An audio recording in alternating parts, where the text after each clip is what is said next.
Boa noite, eu sou o Henrique de Souza Gomes e eu vou estar apresentando hoje a identificação de espécies de esporotrix em felinos com esporotricose em Minas Gerais, lembrando que são os resultados parciais da nossa pesquisa. Eu estou no nono módulo de Medicina Veterinária e sou bolsista do PIBIC.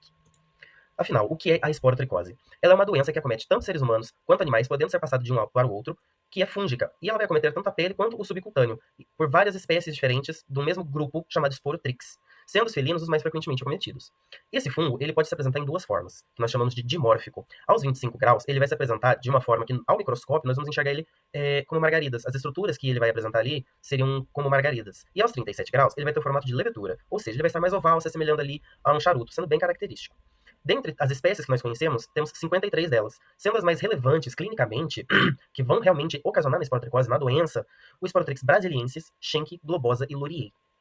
E elas vão poder ser identificadas por meio de marcadores genéticos muito específicos para a gente fazer essa identificação.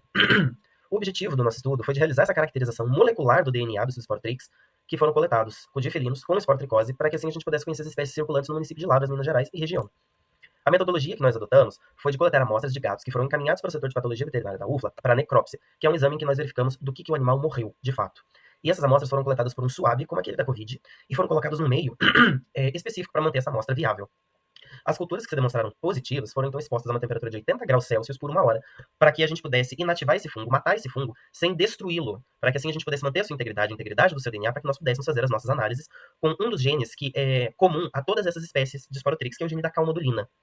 Assim, nós podemos realizar o que nós chamamos de árvore filogenética, em que nós vamos poder comparar as nossas amostras com outras amostras também já conhecidas em bancos de dados genéticos, para que assim a gente pudesse aparentar essas espécies e determinar a sua origem, qual espécie pode ter gerado a outra. Para extração do DNA, utilizamos a técnica de lisoproteinase. Essa técnica, ela consiste em pegar proteínas que vão realizar a quebra da membrana celular e parede celular do fungo, que são estruturas protetoras dele, mantendo assim o DNA ainda viável. As concentrações, a qualidade desse DNA, elas foram determinadas por técnicas chamadas de espectrofotômetro e eletroforese em gel de agarose.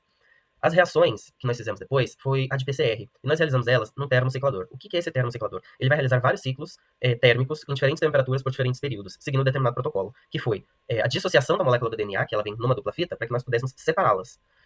Isso foi ao longo de 5 minutos a 95 graus. Depois seguimos 35 ciclos de 30 segundos a 95 graus, nós chamamos de dissociação ou desnaturação. Depois nós tivemos o anelamento. O que é o anelamento? É onde nós vamos ter pequenos pedaços moleculares que vão grudar nesse DNA para que a gente consiga ampliar ele, a gente consiga realizar a duplicação desse DNA. E isso acontece a 60 graus por 30 segundos. Depois nós realizamos o que chamamos de extensão, a 72 graus por 60 segundos. Essa extensão consiste no quê? Esse pequeno pedaço de DNA que se juntou à molécula já separada, ela consegue dar início à amplificação desse DNA, à duplicação desse DNA. Então a extensão nada mais é do que pegar esse pequeno pedaço que nós já temos e estendê-lo ao longo da fita de DNA para que nós tenhamos uma cópia idêntica desse DNA, para que assim uma pequena amostra que nós coletamos pudesse virar uma grande quantidade de DNA mais fácil de ser analisada. A detecção do gênero Esporotrix foi utilizada na sua primeira amplificação com os primers, que estão listados aqui nesse slide. O que são os primers? Lembra que eu falei dessa pequena pecinha que vai grudar no DNA para que assim a gente possa estender ele? Isso é o primer. Esse pequeno pedacinho é o primer. Então, logo depois, nós fizemos um PCR espécie específico. O que é esse PCR espécie específico?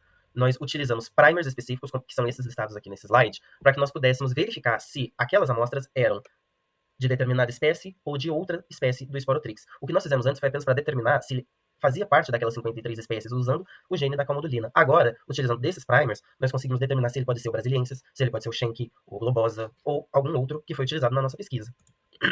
Como resultados, nós tivemos 7 amostras dentre 42 que confirmou o Esporotrix brasiliensis. 2 confirmaram o Esporotrix Schenck, 4 marcaram tanto um quanto o outro, e 3 tiveram perfis inespecíficos que não encaixaram em nenhuma das duas.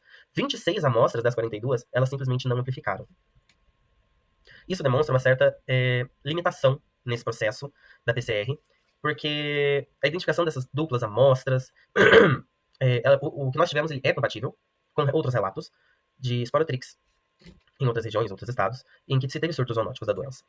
Então, a identificação dessa dupla marcação e desses não amplificados, ela mostra que ainda precisa de um pouco mais de pesquisa, precisa de mais aprofundamento na nossa pesquisa, reforçando essa importância do sequenciamento genético dos fungos que nós estamos utilizando, para que assim nós podemos ter uma informação mais fidedigna, utilizando até mesmo novos primers mais apropriados, talvez mais tecnológicos, para que assim a gente pode ter uma análise filogênica a partir desse gene da calmodulina, para que a gente consiga finalmente concluir o nosso estudo.